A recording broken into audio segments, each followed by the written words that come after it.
Global economists forecast the continued Philippine economic boom this year. They see it to move in on the top world spot at 8% ahead of China.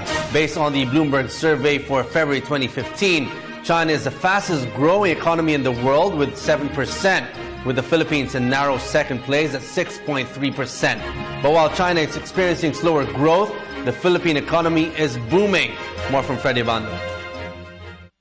The Philippines is now ranked number 2 in the world as one of 5 countries with the best performing economies. This was based on a Bloomberg survey of global economies in February 2015. China tops the list with a 7% GDP growth. China is the second biggest economy in the world.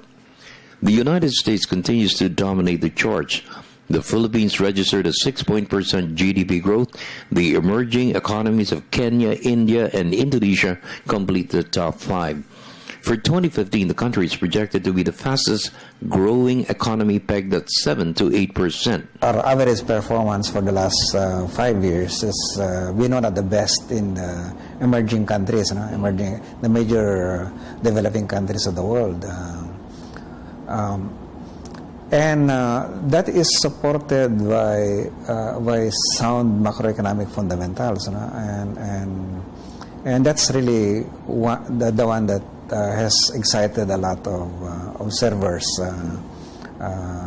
including those outside of the country, including young credit rating agencies, because unlike in the past, in the 90s or in the decades before that, whenever you have this kind of growth, it was soon followed by bust, because that growth was not based on good fundamentals. That is very good, but we must not be complacent with these pronouncements, because you have to remember that even if we're growing at 6%, 7%, and we are growing faster than the others, our economy is now relatively smaller than theirs. We are sustainable in the sense that everybody is moving forward, and that we have a momentum that we are growing. The Bloomberg survey cited a number of factors that led to sustained growth for the past 5 years.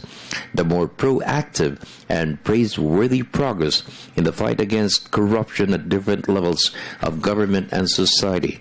It's a recognition of the President's leadership of reforms focused on good governance, which restored the people's faith and confidence in government. From the very start of this administration, he used good governance as a platform for effective economic development. And that, together with the reforms and improving the economic climate, led to where we are today. Also included in the report are the following: the fall in oil prices to benefit manufacturing, which is among the sectors with higher growth rates; the massive inflow of remittances of overseas Filipino workers, which fueled consumption growth; the boom in the real estate sector with the construction of high-rise condominiums, most especially in Metro Manila. Clearly, if you look at the sources of growth in the past and even up today, the private consumption of households is a big part of the entire growth. And as you pointed out, a big part of that is driven by remittances. But of course, there are also other factors like the low inflation, low interest rates now that spurring consumption. Overall, almost all sectors registered growth rates. Exports gained in 2014. The Philippines is now the global BPO superpower. The boom of tourism for the past 4 years will continue to move upwards. Government spending is on track with more resources utilized for key infrastructure projects. Foreign direct investments will continue to pour in given the country's credit rating of investment grade. All these generate jobs and reduce poverty incidence. Then you also have many other potential growth drivers, no? Which are? Well, tourism is a major driver, and our potential is quite strong in that, no?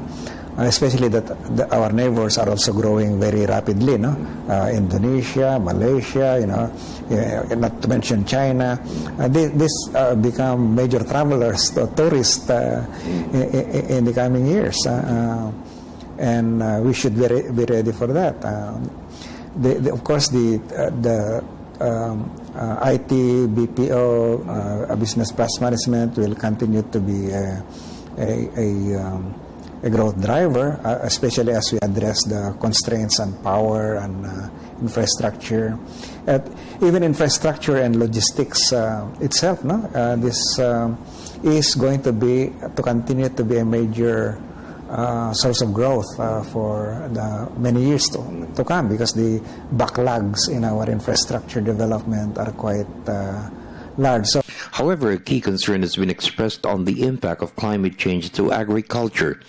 Agriculture's growth in recent years has been stymied by climate change, the most devastating of which was Yolanda's impact in 2013 in the Visayan region.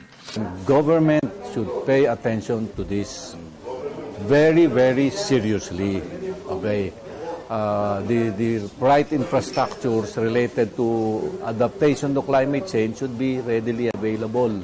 For the People's Television Network, this is Freddy Abando reporting.